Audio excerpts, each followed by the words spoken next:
नमस्कार दोस्तों, आज हम एनसीईआरटी हिस्ट्री क्लास 6 अध्याय 4 का अध्ययन करेंगे। पाठ का नाम है आरंभिक नगर। हड़प्पा की कहानी। अक्सर पुरानी इमारत अपनी कहानी बताती है।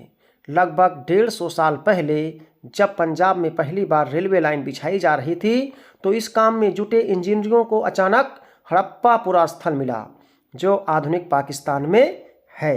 उन्होंने सोचा कि यह एक ऐसा खंडहर है जहां से अच्छी ईंटें मिलेंगी। यह सोचकर वे हड़प्पा के खंडहरों से हजारों ईंटें उखाड़ ले गए, जिससे उन्होंने रेलवे लाइन बनाई। इससे कई इमारतें पूरी तरह नष्ट हो गई। इम्पोर्टेंट चीज़ है, जो हड़प्पा पुरा स्थल है वो कहाँ है? आधुनिक पाकिस्तान में पड़ता है। परीक्षा में पूछा जाता है। उसके बाद लगभग 80 साल पहले पुरातत्वविदों ने इस स्थल को ढूंढा और तब पता चला कि यह खंडहर उपमहाद्वीप के सबसे पुराने शहरों में से एक है। चूंकि इस नगर की खोज सबसे पहले हुई थी, इसीलिए बाद में मिलने वाले इस तरह के सभी पुरास्थलों में से जो इमारतें और चीज़ें मिली उन्हें हड़प्पा सभ्यता की इमारतें कहा गया। इन शहरों का निर्माण लगभग 4700 साल पहले हुआ था। इम्पोर्टेंट प्रश्न है, हड़प्पा नाम क्यों पड़ा?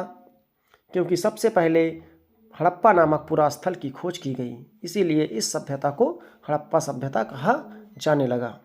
इन नगरों की क्या विशेषता थी? इन नगरों में से कई को 2 या उससे ज़्यादा हिस्सों में विभाजित किया गया था। प्रायः पश्चिमी भाग छोटा था लेकिन ऊंचाई पर बना था और पूर्वी हिस्सा बड़ा था लेकिन यह निचले इलाके में था। ऊंचाई वाले भाग को पुरातत्वविदों ने नगर दुर्ग कहा। इंपॉर्टेंट चीज़ है, नगर दुर्ग किसे कहा गया?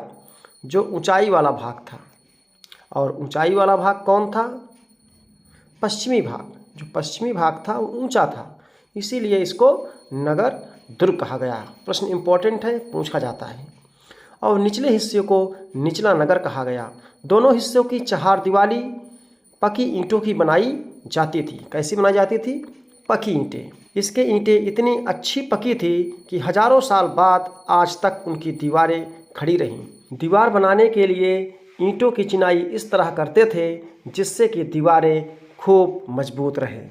कुछ नगरों के नगर दुर्ग में कुछ खास इमारतें बनाई गई थी। मिसाल के तौर पर मोहनजोदड़ो में खास तालाब बनाया गया था जिसे पुरातत्वविदों ने महान स्नानागार कहा। प्रश्न पूछा जाता है, महान स्नानागार। इस तालाब को बनाने में ईंट और प्लास्टर का इस्तेमाल किया गया था। इससे पानी का रिसाव रोकने के लिए प्लास्टर के ऊपर चारकोल की परत चढ़ाई जाती थी। किसकी परत? चारकोल की परत चढ़ाई जाती थी। इस सरोवर में 2 तरफ से उतरने के लिए सीढ़ियां बनाई गई थी और चारों ओर कमरे बनाए गए थे। इसमें पानी भरने के लिए पानी कुएं से निकाला जाता था। उपयोग के बाद इसे खाली कर दिया जाता था। शायद यहाँ विशिष्ट नागरिक विशेष अवसरों पर स्नान किया करते थे। कालीबंगा और लोथल जैसे अन्य नगरों में अग्निकुंड मिले। क्या मिले? अग्निकुंड। कहाँ मिले? कालीबंगा और लोथल, जहाँ संभवतः यज्ञ किए जाते होंगे। हड़प्पा, मोहनजोदड़ो और लोथल जैसे कुछ नगरों में बड़े बड़े भंडारगृह मिले। ये देखिए महान स्नानागार, यही है महान स्नानागार। देख लीजिए अच्छे से, इस प्रकार का बना हुआ था पहले। भवन, नाले और सड़कें। इस नगरों के घर आमतौर पर 1 या 2 मंजिले होते थे। घर के आंगन के चारों ओर कमरे बनाए जाते थे। अधिकांश घरों में एक अलग स्नान घर होता था और कुछ घरों में कुएं भी होते थे। कई नगरों में ढके हुए नाले थे। इन्हें सावधानी से सीधी लाइन में बनाया जाता था। हर नाली में हल्की ढलान होती थी ताकि पानी आसानी से बह सके। अक्सर घरों की नालियों को सड़कों की नालियों से जोड़ दिया जाता था, जो बाद में बड़े नालों में मिल जाती थी। नालों के ढके होने के कारण इनमें जगह जगह पर मेन होल बनाए जाते थे, जिसके जरिए इनकी देखभाल और सफाई की जाती थी। घर, नाले और सड़कों का निर्माण योजनाबद्ध तरीके से एक साथ ही किया जाता था। कितनी बढ़िया कारीगरी थी उस समय। हड़प्पा सभ्यता में। नगरीय जीवन, हड़प्पा के नगरों में बड़ी हलचल रहा करती होगी। यहाँ पर ऐसे लोग रहते होंगे जो नगर की खास इमारतें बनाने की योजना में जुटे रहते थे। ये संभवतः यहाँ के शासक थे। यह भी संभव है कि ये शासक लोगों को भेजकर दूर दूर से धातु, बहुमूल्य पत्थर और अन्य उपयोगी चीज़ें मंगवाते थे। शायद शासक लोग खूबसूरत मनके तथा सोने चांदी से बने आभूषणों जैसे कीमती चीज़ों को अपने पास रखा करते थे। इन नगरों में लिपिक भी होते थे जो मोहरों पर लिखते रहे होंगे और शायद अन्य चीज़ों पर भी लिखते रहे होंगे जो बच नहीं पाई। इसके अलावा नगरों में शिल्पकार स्त्री पुरुष भी रहते थे जो अपने घरों या किसी उद्योग स्थल पर तरह तरह की चीज़ें बनाते होंगे। लोग लंबी यात्राएं भी करते थे और वहाँ से उपयोगी वस्तुएं लाते थे और साथ ही लौट लाते थे सुदूर देश की किस्से कहानियाँ। मिट्टी से बने कई खिलौने भी मिले हैं जिनसे बच्चे खेलते होंगे। नगर और अन्य शिल्प, देखिए अब कुछ ऐसी चीज़ों के बारे में अध्ययन करेंगे जो हड़प्पा के नगरों से प्राप्त हुई थी।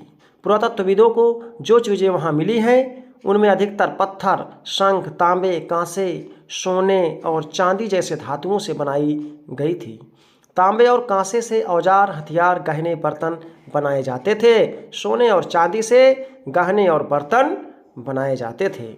यहाँ मिली सबसे आकर्षक वस्तुओं में मनके, बाट और फलक हैं।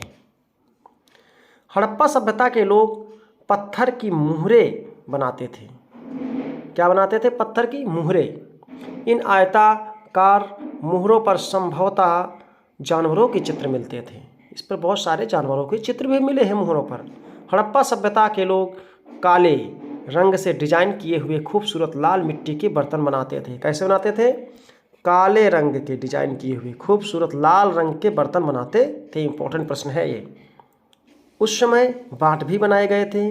पत्थर के बाँट देखो कितने ध्यान से और उपयुक्त तरीके से इन बाँटों को बनाया गया है। इन्हें चर्ट पत्थर से, कौन से पत्थर से? चर्ट पत्थर से बनाए गए थे। ध्यान रहे, इंपॉर्टेंट प्रश्न है। इन्हें शायद बहुमूल्य पत्थरों और धातुओं को तौलने के लिए बनाया गया होंगे। इनमें से कई कार्निलियन पत्थर से बनाए गए थे। कौन से पत्थर? कार्निलियन पत्थर। पत्थरों को काट और तराश कर मनके बनाए गए हैं। इनके बीच छेद किए गए थे ताकि धागा डालकर माला बनाई जाए। मध्य में देखिए एक पत्थर है, दाएं में धारदार फलक, कढ़ाईदार वस्त्र। नीचे देखिए कढ़ाईदार वस्त्र। एक बहुमूल्य, एक महत्वपूर्ण व्यक्ति की पत्थर से बनी मूर्ति है। देख लीजिए, मोहनजोदड़ो से मिली है।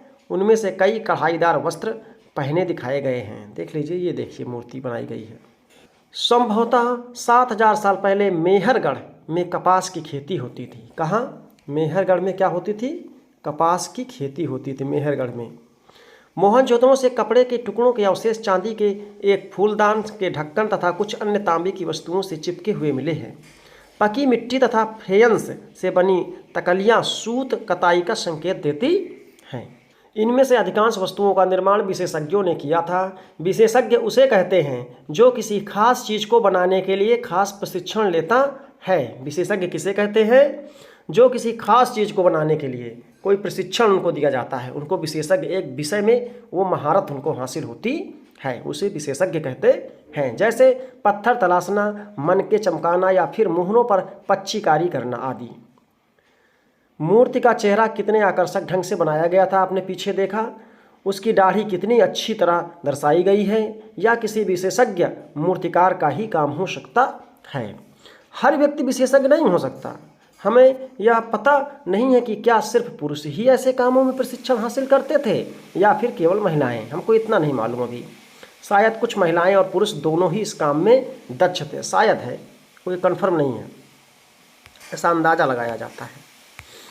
अच्छा, फेयंस क्या होते हैं देख लीजिए। इंपॉर्टेंट प्रश्न है, कभी परीक्षा में पूछ लिया जाए। फेयंस क्या है? पत्थर और शंख प्राकृतिक तौर पर बनाए जाते थे, लेकिन फेयंस को कृत्रिम रूप से बनाए जाते थे। बालू या स्फटिक पत्थरों के चूर्ण को गोंद में मिलाकर उनसे वस्तुएं बनाई जाती थी। क्या? बालू या स्फटिक पत्थर के चूर्ण को गोंद में मिलाया जाता था और उससे वस्तुएं बनाई जाती थी। इसके बाद उन वस्तुओं पर एक चिकनी परत चढ़ाई जाती थी। इन चिकनी परत के रंग प्रायः नीले या हल्के समुद्री हरे होते थे। फेयंस से मन के चूड़ियाँ, बाले और छोटे बर्तन बनाए जाते थे। कच्चे माल की खोज में। कच्चा माल उन पदार्थ को कहते हैं जो या तो प्राकृतिक रूप से मिलते हैं या फिर किसान या पशुपालक उनका उत्पादन करते हैं, जैसे लकड़ी या धातुओं के अयस्क। प्राकृतिक रूप से उपलब्ध कच्चे माल, इनसे फिर कई तरह की चीज़ें बनाई जाती हैं। मिसाल के तौर पर किसानों द्वारा पैदा किए गए कपास को कच्चा माल कहते हैं, जिससे बाद में कताई बुनाई करके कपड़ा तैयार किया जाता है। हड़प्पा में लोगों को कई चीज़ें वहीं मिलती थी, लेकिन तांबा, लोहा, सोना, चांदी, बहुमूल्य पत्थरों जैसे पदार्थ का वे दूर दूर से आयात करते थे। हड़प्पा के लोग तांबे का आयात संभवतः आज के राजस्थान से करते थे। यहाँ तक कि पश्चिम एशियाई देश ओमान से भी तांबे का आयात किया जाता था। इम्पोर्टेंट प्रश्न है, कहाँ से? ओमान से और राजस्थान से।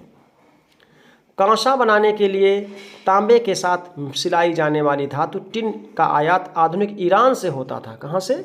ईरान से। टिन का आयात ईरान से होता था। सोने का आयात कर्नाटक और बहुमूल्य पत्थर का आयात गुजरात, ईरान और अफगानिस्तान से किया जाता था। उस समय यहाँ से व्यापार होता था। नगरों में रहने वालों के लिए भोजन। लोग क्या खाते थे नगरों में, उसके बारे में बताया जा रहा है। कैसे खाते थे? लोग नगरों के अलावा गांव में भी रहते थे। वे अनाज उगाते थे और जानवर पालते थे। किसान और चरवाहे ही शहरों में रहने वाले शासकों, लेखकों और दस्तकारों को खाने के सामान देते थे। पौधों के अवशेषों से पता चलता है कि हड़प्पा के लोग गेहूं, जौ, दाल, मटर, धान, तिल और सरसों उगाते थे। इसकी खेती होती थी उस समय। जमीन की जुताई के लिए हल का प्रयोग नई बात नहीं थी, उस समय भी होता था। हड़प्पा काल के हल तो नहीं बच पाए हैं क्योंकि वे प्रायः लकड़ी से बनाए जाते थे, लेकिन हल के आकार के खिलौने मिले हैं। इस क्षेत्र में बारिश कम होती थी, इसीलिए सिंचाई के लिए लोगों ने कुछ नए तरीके अपनाए होंगे। संभवतः पानी का संचय किया जाता था और ज़रूरत पड़ने पर उससे फसलों की सिंचाई भी की जाती रही होगी। हड़प्पा के लोग गाय, भैंस, भेड़ और बकरियां पालते थे।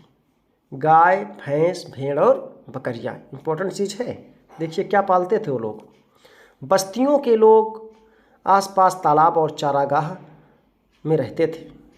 बस्तियों के आसपास तालाब और चारागाह होते थे, लेकिन सूखे महीनों में मवेशियों के झुंडों को चारा पानी की तलाश में दूर दूर तक ले जाया करते थे। वे बेर जैसे फलों को इकट्ठा करते थे, मछलियाँ पकड़ते थे और हिरन जैसे जानवरों का शिकार भी करते थे। गुजरात में हड़प्पा कालीन नगर का सूक्ष्म निरीक्षण। देखिए हड़प्पा कालीन गुजरात में एक नगर था, उसके बारे में चर्चा करेंगे। कच्छ के इलाके में खदिरबेत के किनारे धौलावीरा, क्या नाम था? धौलावीरा नगर था। कहाँ था? गुजरात के कच्छ में। इंपॉर्टेंट प्रश्न है, परीक्षा में पूछा जाता है। धौलावीरा कहाँ है, किस राज्य में पड़ता है? तो गुजरात में पड़ता है, कच्छ के इलाके में, खदिरबेत के किनारे है। ये बहुत इंपॉर्टेंट प्रश्न है। वहाँ साफ पानी मिलता था और ज़मीन उपजाऊ थी। जहाँ हड़प्पा सभ्यता के कई नगर 2 भागों में विभक्त थे, वहीं धौलावीरा नगर 3 भागों में विभक्त था। पूछा जाता है वो कौन सा हड़प्पा कालीन नगर है जो 3 भागों में विभाजित था? धौलावीरा। इसके हर हिस्से के चारों ओर पत्थर की ऊंची ऊंची दीवार बनाई गई थी।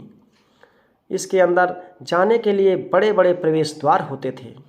इस नगर में एक खुला मैदान भी था जहां सार्वजनिक कार्यक्रम आयोजित किए जाते थे। यहाँ मिले कुछ अवशेषों में हड़प्पा लिपि के बड़े बड़े अक्षरों को पत्थरों में खुदा गया। इन अभिलेखों को संभवतः लकड़ी में जड़ा गया था। यह एक अनोखा अवशेष है क्योंकि आमतौर पर हड़प्पा के लेख मुहर जैसी छोटी वस्तुओं पर पाए जाते थे। यहाँ पर एक अभिलेख भी मिला था, इंपॉर्टेंट चीज़ है, जो लकड़ी पर जड़े हुए थे। इसमें कुछ लिखा गया था बड़े बड़े अक्षरों में। हड़प्पा कालीन लिपि अभी तक पढ़ी नहीं गई है, प्रयास किया जा रहा है।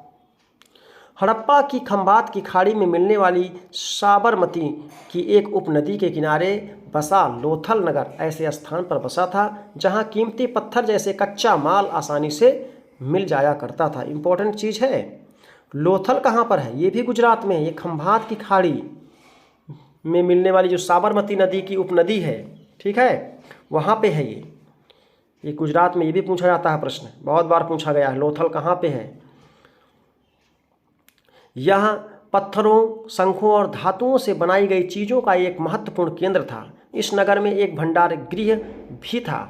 इस नगर गृह से कई मुहरे और मुद्रांकन या मुहरबंदी गीली मिट्टी पर दबाने से बनी उनकी छाप मिले हैं। लोथल का बंदरगाह, इसको एक बंदरगाह था लोथल क्या था? एक बंदरगाह था। यह बड़ा तालाब लोथल का बंदरगाह रहा होगा, जहां समुद्र के रास्ते आने वाली नावें रुकती थी। संभवतः यहाँ पर माल चढ़ाया उतारा जाता था। पूछा करता है कि कौन सा एक स्थल है, पूरा स्थल है जो बंदरगाह रहा होगा उस समय, तो लोथल। यहाँ पर एक इमारत मिली है जहाँ संभवतः मनके बनाने का काम होता था। पत्थर के टुकड़े, अध बने मनके बनाने वाले उपकरण और तैयार मनके भी यहाँ मिले हैं। मुद्रा और मुद्रांकन या मुहरबंदी क्या होती थी, देखिए जाने उस समय कैसे थी। मोहरों का प्रयोग सामान से भरे उन डिब्बों या थैलों को चिन्हित करने के लिए किया जाता रहा होगा, जिन्हें एक जगह से दूसरी जगह भेजा जाता था। थैलों को बंद करने के बाद उनके मुहाने पर गीली मिट्टी पोत कर उन पर मुहर लगाई जाती थी। मुहर की छाप को मुहरबंदी कहते हैं। अगर यह छाप टूटी हुई नहीं होती थी तो यह साबित हो जाता था कि सामान के साथ छेड़छाड़ नहीं हुई है। सभ्यता का अंत, इस सभ्यता का आखिर अंत कैसे हो गया, उसके बारे में हम चर्चा करेंगे। लगभग 3900 साल पहले एक बड़ा बदलाव देखने को मिला। अचानक लोगों ने इस नगरों को छोड़ दिया। लेखन, मुहर और बाटों का प्रयोग बंद हो गया। दूर दूर से कच्चे माल का आयात काफ़ी कम हो गया। मोहनजोदड़ो में सड़कों पर कचरे के ढेर बनने लगी। जल निकास प्रणाली नष्ट हो गई और सड़कों पर ही झुग्गी नुमा घर बनाए जाने लगे। यह सब क्यों हुआ, कुछ पता नहीं। कुछ विद्वानों का कहना है कि नदियाँ सूख गई थी, अन्य का कहना है कि जंगलों का विनाश हो गया होगा। इसका कारण ये हो सकता है कि ईंटें पकाने के लिए ईंधन की ज़रूरत पड़ती थी। इसके अलावा मवेशियों के बड़े बड़े झुंडों से चारागाह और घास वाले मैदान साफ हो गए होंगे। कुछ इलाकों में बाढ़ आ गई होगी। कई कारण लोग बताते हैं, लेकिन इन कारणों से यह स्पष्ट नहीं हो पाता कि सभी नगरों का अंत कैसे हुआ, क्योंकि बाढ़ और नदियों के सूखने का असर कुछ ही इलाकों पर हुआ होगा। ऐसा लगता है कि शासक का नियंत्रण समाप्त हो गया। जो भी हुआ हो, परिवर्तन का असर बिल्कुल साफ दिखाई देता है। आधुनिक पाकिस्तान के सिंध और पंजाब की बस्तियां उजड़ गई थीं। कई लोग पूर्व और दक्षिण के इलाकों में नई और छोटी बस्तियों में जाकर बस गए। इसके बाद 1400 साल बाद नए नगरों का विकास हुआ। इसके बारे में हम आगे बढ़ेंगे। आप लोग एटलस निकाल लो और उसमें मिस्र को ढूंढो, देखो उसके बारे में। नील नदी के आसपास वाले इलाकों को छोड़कर मिस्र का अधिकांश भाग रेगिस्तान है। मिस्र का अधिकांश भाग क्या है? रेगिस्तान है। लगभग 5000 साल पहले मिस्र में शासन करने वाले राजाओं ने सोना, चांदी, हाथी दांत, लकड़ी और हीरे जवाहरात लाने के लिए अपनी सेनाएं दूर दूर तक भेजी थी।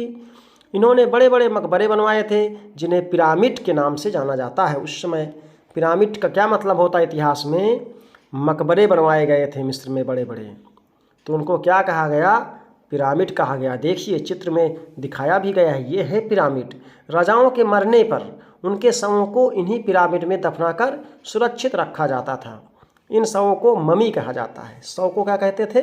ममी। याद रहे ममी क्या है, पूछा जाए परीक्षा में। तो राजाओं के शव और जहाँ पर दफनाए जाते थे उसको पिरामिड कहा जाता था। उनके शवों के साथ और भी अनेक चीज़ें दफनाई जाती थी, जिनमें खाद्यान्न, पेय वस्त्र, गहने, बर्तन, वाद्य यंत्र, हथियार और जानवर शामिल थे। कभी कभी शव के साथ उनके सेवक और सेविकाओं को भी दफनाया जाता था। दुनिया के इतिहास में शवों को दफनाने की परंपरा देखते हुए मिस्र में पहले ज़्यादा धन दौलत खर्च किया जाता था। तो जब हमारे यहाँ सिंधु घाटी सभ्यता थी तो उस समय मिस्र में भी सभ्यताएं थीं, वहाँ भी लोग रहते थे। तो ये बताया गया वहाँ के बारे में।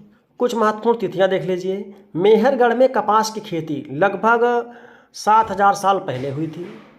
नगरों का आरंभ जो 4700 साल पहले हुआ था आज से। हड़प्पा के नगरों का अंत की शुरुआत लगभग 3900 साल पहले हुई थी। अन्य नगरों का विकास 2500 साल पहले हुआ था। वीडियो अच्छा लगा हो तो like, subscribe and share. Thank you.